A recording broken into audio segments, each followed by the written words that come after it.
আমরা আজকে পড়বো উপসর্গ। আজকে উপসর্গ পড়ার কথা ছিল না, আজকে পড়বো উপসর্গ। হ্যাঁ। উপসর্গ। আচ্ছা, কোনো একটা বিষয় পড়তে হলে কোন ধরনের প্রশ্ন আসে সেটা আগে জানা জরুরি না? আসলে উপসর্গ কি, কাকে বলে, এগুলান পড়বো, নাকি উপসর্গ থেকে কোন ধরনের কোশ্চিন আসবে সেটা আগে জানা জরুরি? সব সময় কোনো একটা টপিক পড়ার আগে বা কোনো একটা টপিক ধরার আগে মাথায় রাখা লাগবে ওই টপিকটা থেকে আসলে কয় ধরনের প্রশ্ন হতে পারে, কি ধরনের প্রশ্ন হতে পারে, কোন ধরনের প্রশ্ন আসলে কিভাবে অ্যান্সার করতে হবে, এইটা আগে জানতে হবে। তো উপসর্গ থেকে মাথায় রাখবা 5 ধরনের কোশ্চিন আসে। 5 ধরনের কোশ্চিন হয়ে থাকে উপসর্গ থেকে। এই 5 ধরনের উপসর্গ কোশ্চিন কি কি? যেমন হয়ে থাকে যে কোনটি উপসর্গ নয়, এ ধরনের একটা প্রশ্ন হয়। বা কোনটি উপসর্গ, কোনটি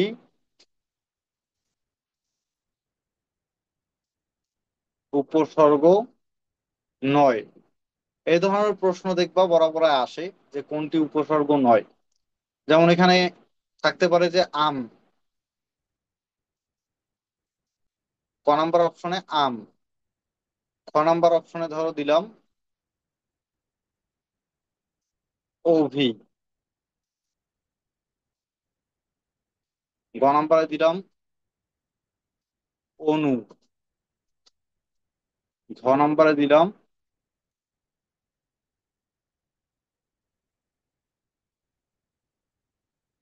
অপু।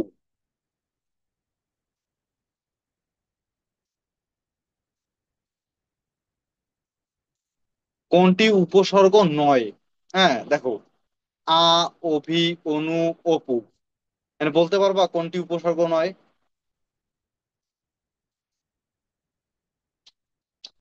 কে বলতে পারবা এখানে কোনটি উপসর্গ নয়? অভি। আচ্ছা, বিষয় হচ্ছে অভি একটা উপসর্গ, এখানে অপু বলতে কোনো ধরনের উপসর্গ নাই। আমরা যখন ডিপলি হ্যাঁ। যাব, ভয়ের কিছু নেই, ডিপলি যখন যাব তখন আমরা বুঝতে পারবো। এখানে অ্যান্সার হবে অপু। যে কোনটি উপসর্গ নয়, এ ধরনের প্রশ্ন আসলে দেখতে হবে যে কোনগুলো উপসর্গ এবং এর মধ্য থেকে কোনটা উপসর্গ নয় সেটা অ্যান্সার করতে হবে। 2 নম্বর প্রশ্ন আসে কি ধরনের? ধরো যে কোন ভাষার উপসর্গ, এই ধরনের আসে যে কোনটি কোন ভাষার উপসর্গ, কোনটি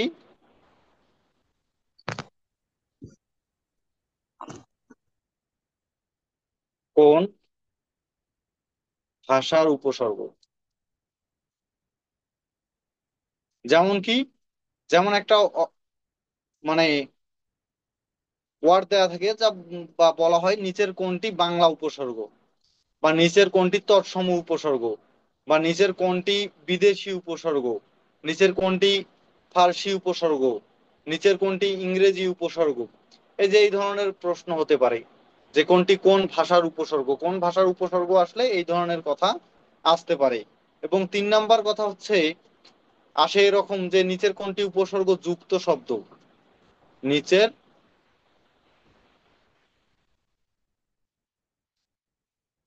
কোনটি উপসর্গ যুক্ত শব্দ। এখন উপসর্গ যুক্ত শব্দ কিভাবে চিনবা? ধরো ক নাম্বার অপশনে আছে আম, খ নাম্বার অপশনে আছে আকণ্ঠ, আকণ্ঠ। দেখো এখানে আম শব্দে উপসর্গ কি যুক্ত আছে নাকি আকণ্ঠতে?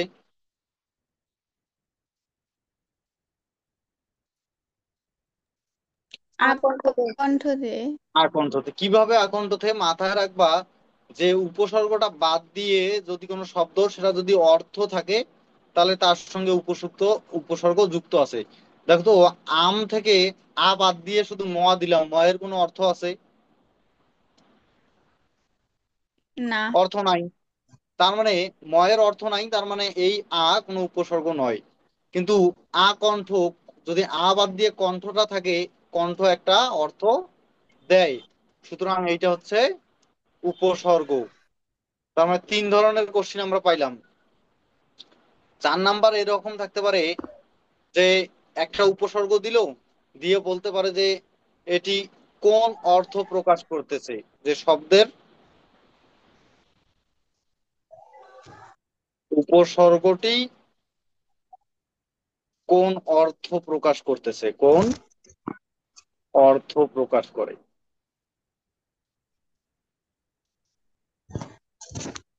যেমন ধরো দিলাম যে অজানা, অজানা, অজানা কোন অর্থে ব্যবহৃত হয়েছে? ধরো যে দিলাম অভাব, মন্দ,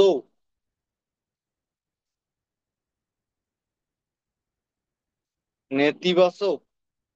সো এটাকে তোমাকে কিন্তু বুঝতে হবে যে আসলে এটা কোন অর্থে ব্যবহৃত হয়েছে।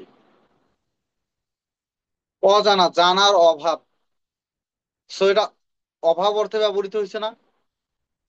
এই যে এই ধরনের প্রশ্ন হতে পারে। এবং 5 নাম্বার প্রশ্ন হতে পারে, যেমন একটা শব্দ দিল, 5 নাম্বার, ধরো একটা শব্দ দিল যে সমভিব্যাহার, এই শব্দটাতে কয়টি উপসর্গ রয়েছে, কয়টি উপসর্গ রয়েছে? তো দেখো এখান থেকে তখন বের করতে হবে এক এক করে, যে সম প্লাস কি আছে অভি, ভি মানে কি সমভি, এই দেখো অভি আসতেছে, অভি। ব্যবহারটাকে যদি আমরা ভাঙি তাহলে বি, বি যোগ আহার, ব্যবহার। তার মানে আহারকে আবার ভাঙা যায় আ যোগ হার, যে আ। তার মানে কয়টা উপসর্গ বেরাইলো? একটা, দুইটা, তিনটা, চারটা। তার মানে এই শব্দে কয়টা, এই সম ব্যবহার এই শব্দটাতে কয়টি উপসর্গ আছে? 4টা। চারটা। তার মানে উপসর্গ পড়ার সময় কয়টা জিনিস মাথায় রাখতে হবে? 5টা জিনিস মাথায় রাখতে হবে। যে কোনটি উপসর্গ নয়, এই ধরনের প্রশ্ন হতে পারে। নিচের কোন ভাষার কোনটি কোন ভাষার উপসর্গ, এই ধরনের একটা প্রশ্ন হতে পারে। নিচের কোনটি উপসর্গ যুক্ত শব্দ, এই ধরনের একটা প্রশ্ন হতে পারে। শব্দের উপসর্গ কোন অর্থে প্রকাশ পায়, এ ধরনের একটা প্রশ্ন হতে পারে। অথবা কোনো একটা শব্দ দিয়ে এই শব্দের মধ্যে কতটা উপসর্গ আছে, এই ধরনের প্রশ্ন হতে পারে। তাহলে আমরা উপসর্গ পড়ার সময় কয়টি জিনিস মাথায় রাখবো? কয়টি জিনিস মাথায় রাখবো? 5টি। 5টি 5টি। জিনিস মাথায় 5টি। রাখতে হবে।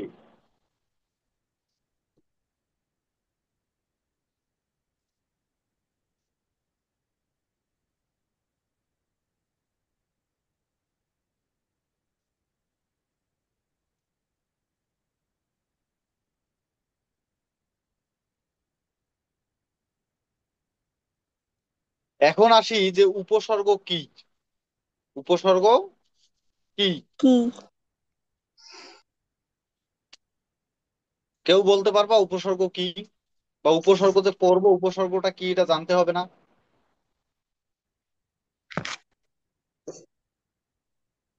বলতে পারবা কেউ উপসর্গ কি? যে সকল শব্দ বা শব্দ বিশিষ্ট শব্দের আগে বসে শব্দের সংকোচন সম্প্রসারণ ঘটায় তাকেই উপসর্গ বলে। উপসর্গ বলে। গুড, এটা সুন্দর একটা বিষয়। উপসর্গ মাথায় রাখবা, উপসর্গ। উপসর্গ সবসময় কোথায় বসে? শব্দের, শব্দের পূর্বে বসে। So, শব্দের পূর্বে বসে শব্দকে সংকুচিত করতে পারে, সম্প্রসারণ করতে পারে, শব্দের পরিবর্তন করতে পারে, শব্দের পূর্ণতা দিতে পারে, অথবা শব্দের অর্থের পরিবর্তন করতে পারে। কি কি বললাম? শব্দের সংকোচন করতে পারে, শব্দটাকে সম্প্রসারণ করতে পারে, শব্দের পূর্ণতা দিতে পারে, শব্দের অর্থের পরিবর্তন ঘটাতে পারে। তো এই যে এই উপসর্গ গুলনের নিজস্ব কোনো অর্থ নাই। উপসর্গের কি নাই? নিজস্ব অর্থ নাই। অর্থ নেই। এগুলন শব্দের আগে বসে ওই শব্দটাকে বিশেষায়িত করে, শব্দটার আগে বসে বিশেষায়িত করে। আর এই শব্দগুলো হচ্ছে অব্যয়ী শব্দ। অব্যয়ী ভাব মানে এটার কোনো ব্যয় নাই। ব্যয় নাই মানে এটা যদি তুমি বাদ দাও শব্দের অর্থ ঠিক থাকবে। ঠিক থাকবে অর্থাৎ শব্দ অর্থ প্রদান করবে। এ ধরনের একটা প্রশ্ন আসে যে ব্যাখ্যা করো যে উপসর্গর অর্থ বাচকতা নেই কিন্তু অর্থ দ্যোতকতা আছে। কি বলছি? অর্থ বাচকতা নেই কিন্তু অর্থ দ্যোতকতা আছে। অর্থবোধকতা। দ্রুত কথা আছে। অর্থ বাচকতাটা কি? অর্থ বাচকতা মানে হচ্ছে নিজস্ব কোনো অর্থ নেই। যেমন অভাব, অভাব। আচ্ছা, অভাবের এই ভাবটা বাদ দিয়ে যদি এই দ্বারা কোনো কিছু অ একটা শব্দ দেখলাম, বলতে কি কোনো অর্থ দেয়? শুধুমাত্র না। দ্বারা কোনো অর্থ দেয়? দেয় না। কিন্তু ভাব মানে কি? কোনো একটা ভাব প্রকাশ করা অর্থ দেয়। কিন্তু এই অর্থটাকে দেখো, অভাব। অভাব মানে কি? অভাব মানে কোনো কিছুর একটা কমতি, কমতি না? বা নেই বলতে হ্যাঁ, চলে, নেই। তার মানে কি এই যে ভাবের পূর্বে হ্যাঁ। বসে ভাবের অর্থ পরিবর্তন করে ফেলছে না? হ্যাঁ, যেমন পূর্ণ। পূর্ণ মানে কি? পূর্ণ মানে কি? ভরা। আর যদি লিখি পরিপূর্ণ। আচ্ছা, পরিপূর্ণ বাদ দিয়ে শুধু পরি যদি থাকে, বয় শূন্য রয়েছে সে কি আর পরি? এই পরির কি কোনো অর্থ আছে? নাই। না। কিন্তু না। পূর্ণর সামনে বসে পরিপূর্ণ, পরিপূর্ণ আধিক্য প্রকাশ করতেছে না? হ্যাঁ। তার মানে কি এই অর্থটাকে কি করতেছে? সম্প্রসারণ ঘটাইতেছে। অর্থটার আরো অধিক করে দিচ্ছে, জোর দিচ্ছে, তাই না? তার মানে কি এর নিজস্ব কোনো অর্থ নেই কিন্তু সে অর্থ কি আছে? দ্যোতকতা আছে, মানে অর্থ দিতে পারে, অর্থর পরিপূর্ণতা প্রদান করতে পারে, সংকোচন করতে পারে, সম্প্রসারণ করতে পারে। তাহলে এখন বলতে পারবা না যে যদি প্রশ্ন আসে যে উপসর্গর কি অর্থ বাচকতা আছে নাকি অর্থ দ্যোতকতা আছে? উত্তর কি হবে? যে এর অর্থবাচকতা। অর্থ বাচকতা নেই কিন্তু অর্থ দ্যোতকতা আছে। দ্রুত তো কথা আছে। উপসর্গ কি বুঝতে দ্বৈতবাচক। পারছো? উপসর্গ হচ্ছে সেই সব অব্যয়, অব্যয় মানে সেই সব অব্যয় সূচক শব্দ যা শব্দের পূর্বে বসে শব্দের অর্থকে সম্প্রসারণ, সংকোচন বা অর্থের পরিবর্তন ঘটাতে পারে। So clear? হ্যাঁ। ওকে। হুম। এখন আসি উপসর্গ কত প্রকার। উপসর্গ কত প্রকার? উপসর্গ কত প্রকার কেউ বলতে পারবা? প্রধানত তিন প্রকার। উপসর্গ প্রধানত তিন প্রকার। কি কি এই তিন প্রকার? এক নম্বর হচ্ছে দেশি উপসর্গ। কি উপসর্গ? দেশি দেশি বা বাংলা উপসর্গ। উপসর্গ। দেশি উপসর্গ। এটাকে বলা হয় বাংলা উপসর্গ। দুই নাম্বার হচ্ছে তৎসম উপসর্গ। সংস্কৃত তৎসম, উপসর্গ। তৎসমের আরেকটা নাম হচ্ছে কিন্তু সংস্কৃত। হুম। এবং এটা দেশি না লিখে এটা লিখবা বাংলা উপসর্গ, তৎসম উপসর্গ বা সংস্কৃত উপসর্গ। এবং তিন নাম্বারে হচ্ছে বিদেশি উপসর্গ। বিদেশি উপসর্গ। বিদেশি উপসর্গ। বাংলা উপসর্গ সবসময় বাংলা শব্দের পূর্বে বসে। বা কোন শব্দের পূর্বে বসে? খাঁটি বাংলা যে বাংলা শব্দ আছে শব্দের। সেই সব শব্দের পূর্বে বসে বা- বাংলা উপসর্গ। তৎসম উপশব্দ বা সংস্কৃত উপসর্গ সংস্কৃত শব্দের পূর্বে বসে। এবং বিদেশি উপসর্গগুলো বিদেশি শব্দের পূর্বে বসে। এখন আসি বাংলা উপসর্গ। বস।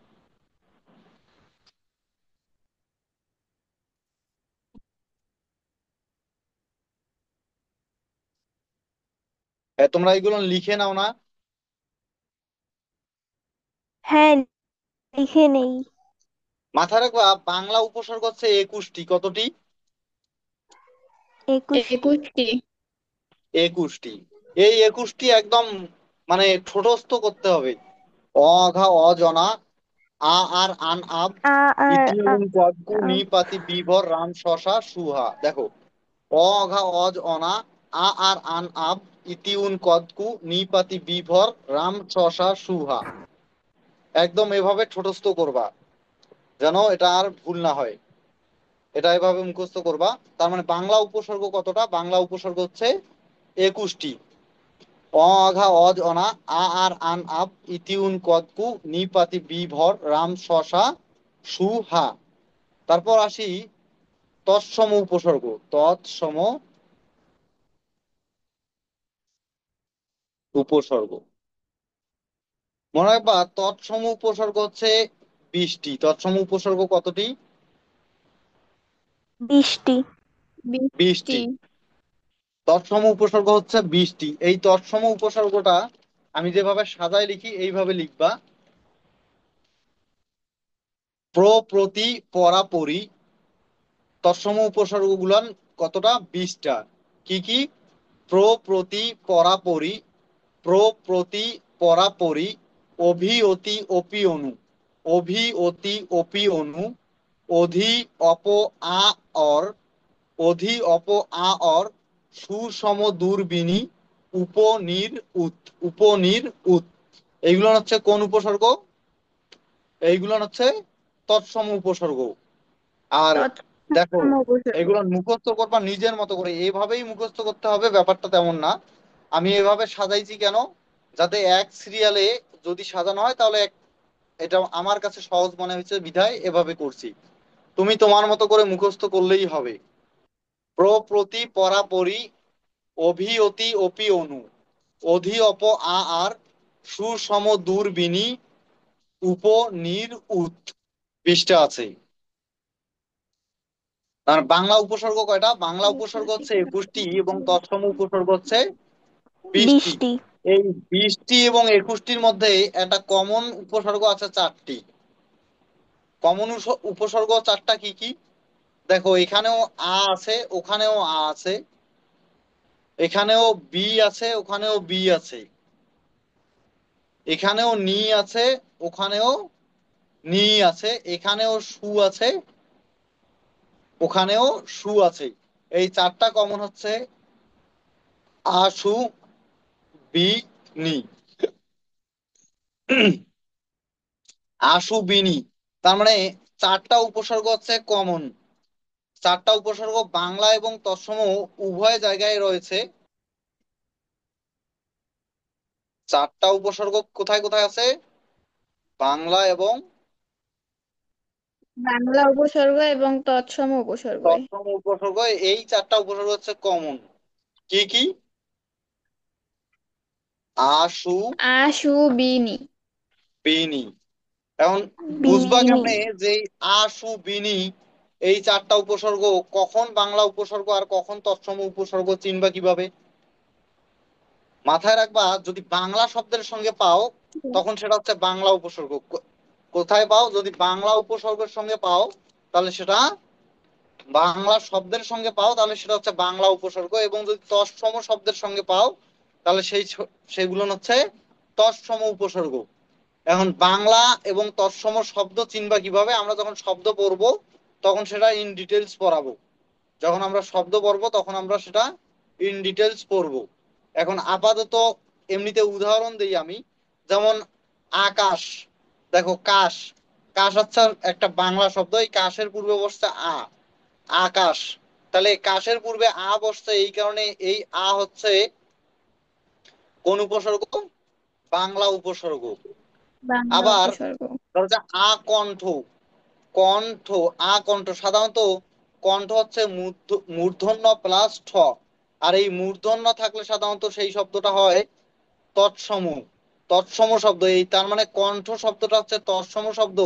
তার পূর্বে আ বসছে, এই কারণে এই আ হচ্ছে তৎসম উপসর্গ। তৎসম উপসর্গ।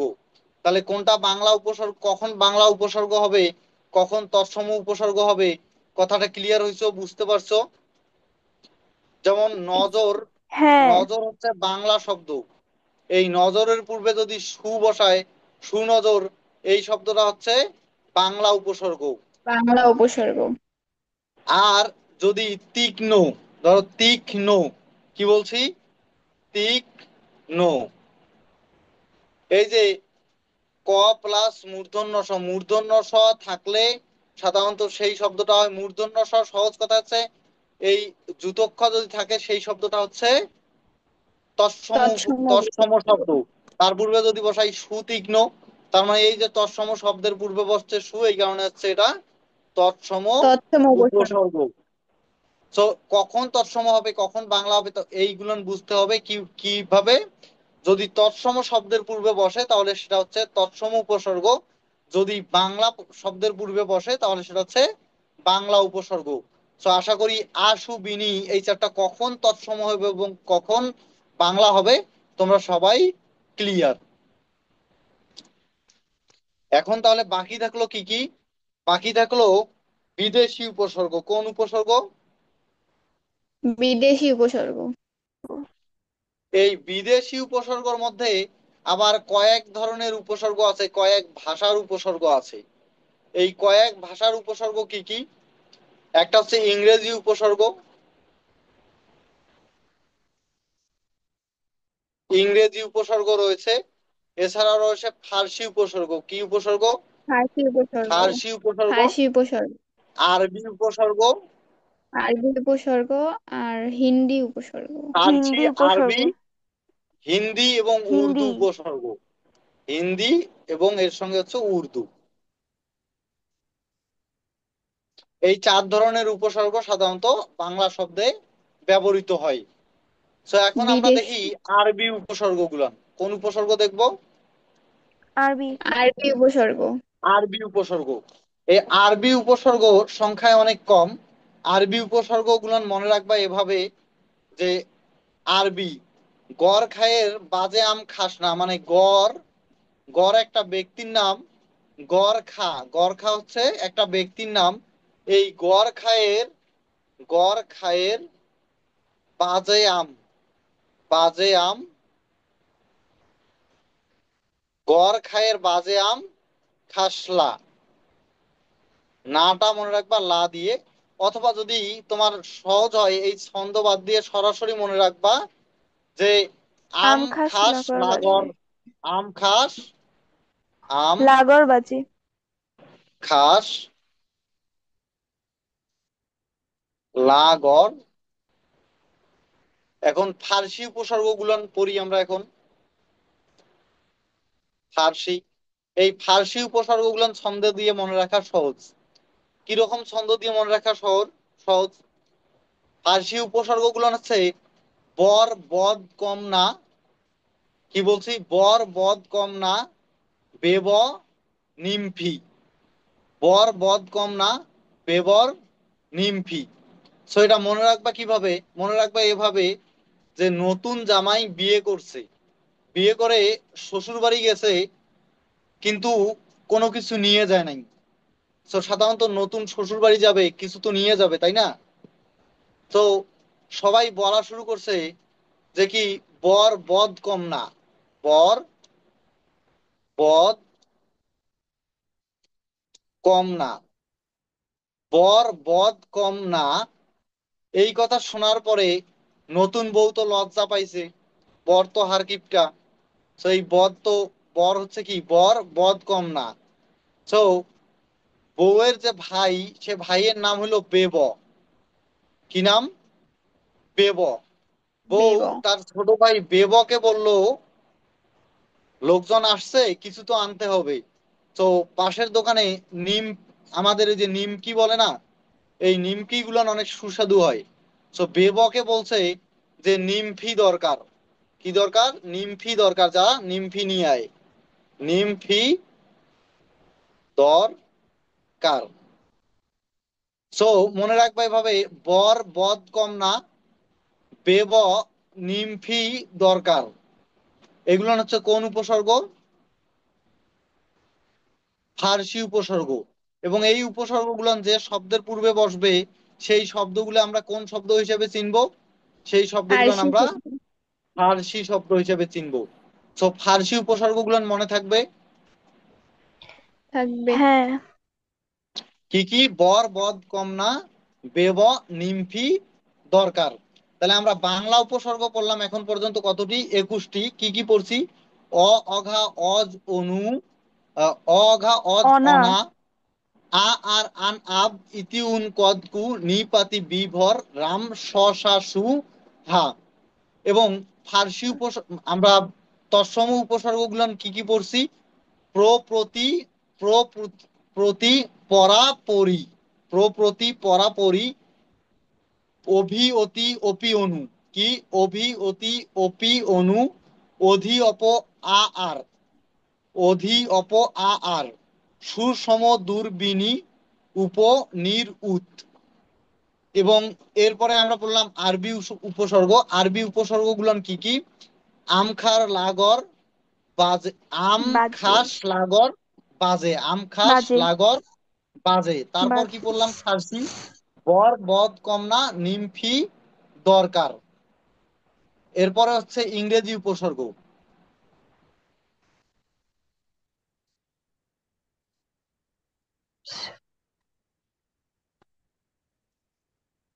ইংরেজি উপসর্গগুলো কি কি? ইংরেজি উপসর্গগুলো অল্প কয়েকটা আছে, যেমন হেড, সাব, কি বলা যায়? হেড, সাব, হাফ ফুল। হেড, সাব, হাফ ফুল। যেমন কি বলি? যে head master, sub inspector, half হাতা শার্ট,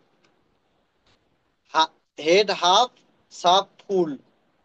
ফুল, ফুল কি বলি আমরা? ফুল পূর্ণতা, মানে ফুল পূর্ণতা অর্থে ব্যবহৃত হয়। যে এই মাসে কি ফুল পেমেন্ট করবেন না হাফ পেমেন্ট করবেন, এই ধরনের কথা বলি না আমরা।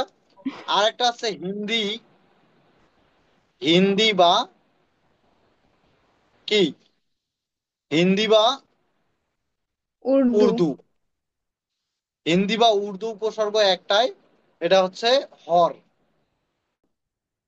হর কি? যেমন হর শব্দটা প্রত্যেক অর্থে ব্যবহৃত হয়। বলি না যে হর দিন কি তোকে এইটা খাইতেই হবে, মানে প্রত্যেক দিন কি এটাই খাইতে হবে, এই যে এই বিষয়টা। তো আমরা এখন উপসর্গ কি পড়লাম দেখি, একটু বাংলা ব্যাকরণের সঙ্গে মিলাই। দেখো কি করে, আমি কি পড়াইছি যে উপসর্গ হচ্ছে অর্থবোধক শব্দ তৈরি করে, পূর্ণতা দেয়, অর্থ সম্প্রচারণ সংকোচন, সম্প্রসারণ সংকোচন পরিবর্তন ঘটায়। তারপর কি? ভাষায় ব্যবহৃত এসব অব্যয় সূচক শব্দাংশের নাম হচ্ছে উপসর্গ।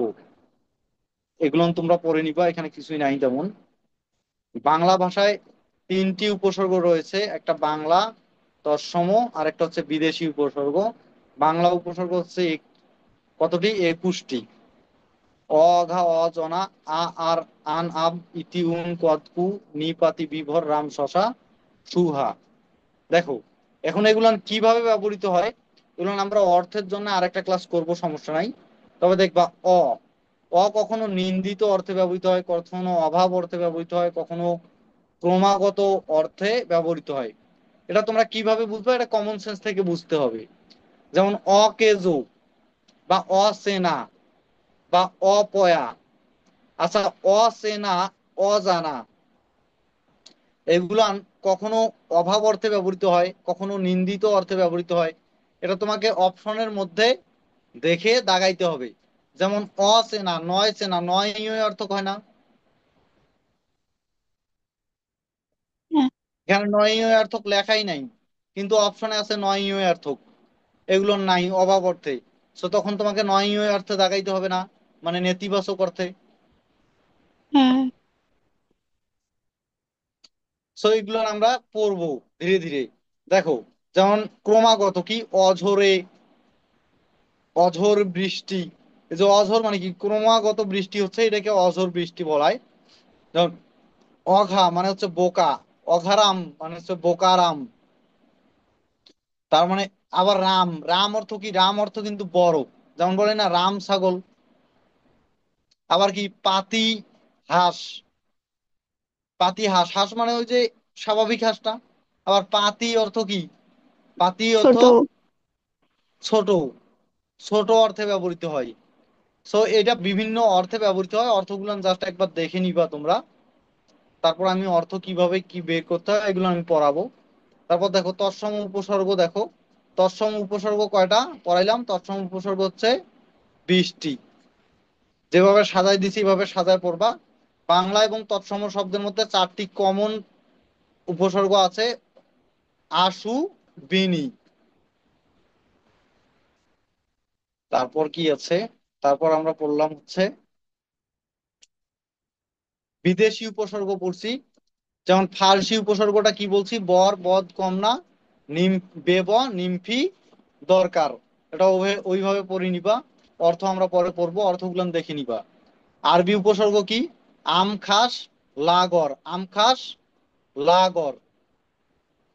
তারপর ইংরেজি উপসর্গ হচ্ছে full half, head sub. Heads up. Urdu বা হিন্দি উপসর্গ হচ্ছে হর। কি কি? হর।